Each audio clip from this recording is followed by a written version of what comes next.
Now, you also are the president of Roy Corporation, and this is a family-run business that's been in business now for over 40 years. Is that correct? Yeah, 1974 we started, so this is 2011, so we're in our 38th year. 38th year. Okay. Now, again, if we go all the way back to when your father started the business, you made a very good indication. Dentists themselves just are walking away from a lifetime of work. How do you position it now? You've written a beautiful book about it, but truthfully, you have worked with hundreds and almost probably thousands of dentists over the last 38 years. How do you position it now? How do you educate dentists to understand what's out there for them, for their future?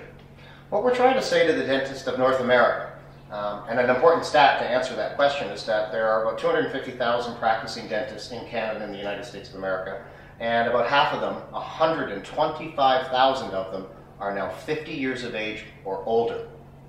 That, Todd, is our baby boomer population of dentists. Sure. And how we're positioning ourselves with the aid of the book in the marketplace is to say, you need to be aware that when you're prepared to exit, there may be thousands of other dentists trying to exit at the same time. Several statistics from the Canadian and the American Dental Association say that there could be a 3-to-1 ratio, 3 dentists retiring for every 1 that may want to buy. That is a very serious dilemma. It's not here yet, it's 2011. Should this oversupply of sellers form with an undersupply of purchasers being the result, practice prices could plummet. We don't like to be doomsayers because for 37 years practice prices have steadily increased, but this is a very unique demographic, and if the baby boomer exit phenomenon should materialize as we predict, it could be disastrous to the sale price of certain dental practices in certain areas across all of North America, including mostly the rural areas. That's where our real concern is for now.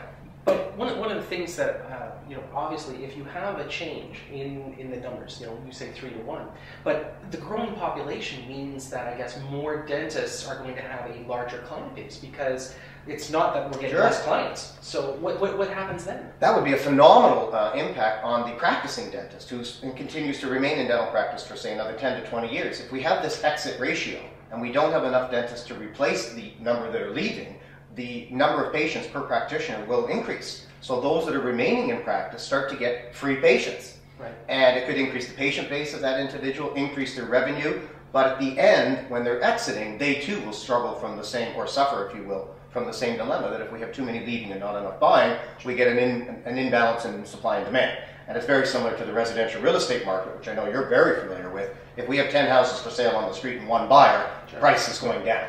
That could happen in the North American dental market.